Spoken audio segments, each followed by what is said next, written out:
help by walking with me and helping to fundraise. You can find out how to do that through the links in the description, or you can just donate to my team. That can also be found in the description. I have been a type 1 diabetic since 1984.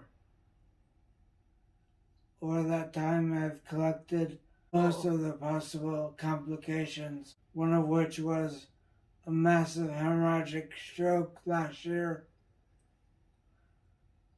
Anyway, in the past several years, I've helped raise money for the Juvenile Diabetes Research Foundation, but I've never walked in one of the actual walks.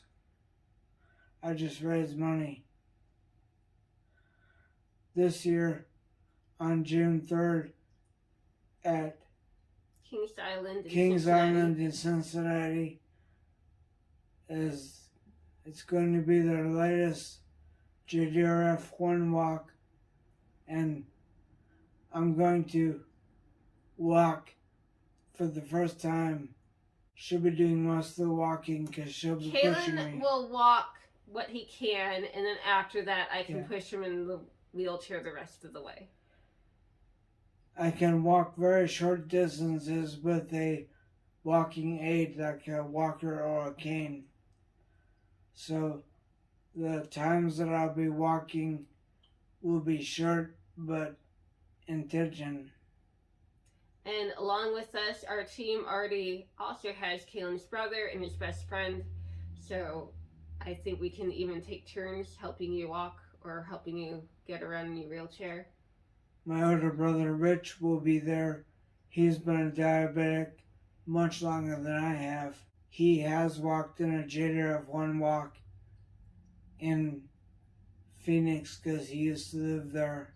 So Juvenile Diabetes Research Foundation, the name kind of tells you, they raise money and give grants for research into treatments and eventually a cure for type 1 diabetes. They have in the past helped fund research that led to the most Star Trek medical devices I've ever seen. One is a constant glucose monitor. There are actually several different brands that have benefited from that research. Kaylin's wearing the Dexcom. I have a constant glucose monitor made by a company called Dexcom. I also have an insulin pump made by Omnipod, which is a tiny little cube of a pump that holds how many units? I usually put in 150, but I mean, it's variable. It holds enough to last 3 days. It holds a small amount of insulin, but it's small and can go under your clothes, and it's close to your body, really close. It's actually stuck to your body with a big sticker. And then it puts a cannula onto your skin so that it puts insulin between your skin and your muscle. So JDRF has helped fund research to develop products like these, as well as more basic science research trying to find cures, treatments, ways to help people with diabetes. If you want to help raise money, I'll put the link for our team in the description, or if you want to walk with us, you can join us. It'll be Saturday morning on June 3rd at Kings Island, and you can register through that link as well. The Omnipod and Dexcom, together with the help of a cell phone, are what is sometimes referred to as artificial pancreas. The two will automatically work together to keep me alive for a small amount of time. But it's more than we've ever had before, and it actually is really helpful. Since getting the Dexcom specifically, my blood sugar levels have become more stable than they ever were for the previous 40 years. When I was young and I was still new to diabetes,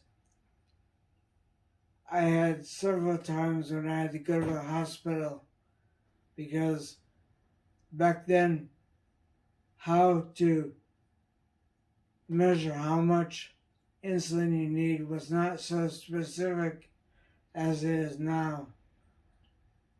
It was more a general, well, this is how much you should eat, this is how much insulin you should take, but it's not always right. So you could end up with too much insulin, which could cause seizures and mental unclarity, I guess is the way to say it. Low blood sugar brain, another way to say it. Where you get all lightheaded, can't always speak right or think right. And that happened to me several times. And once I had not enough insulin and my blood sugar got so high, I went into what is called ketoacidosis, where the high blood sugar in your body causes basically the symptoms of the flu. That's how most people find out that their young kid is diabetic, because without knowing you're diabetic, the longer you go without insulin, the higher your blood sugar gets and the more sick you get. I had already been diagnosed when it happened to me. I just wasn't very good at keeping my blood sugars level because back then blood sugar testers didn't exist yet. So what I'm trying to say is life with diabetes isn't as simple as, well, you take shots and you're fine. Diabetes complications that are common are kidney disease, heart disease,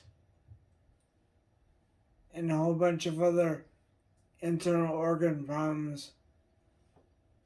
And like I said earlier, the heart disease can cause things like stroke, which has disabled me physically. I have to use a wheelchair most of the time now.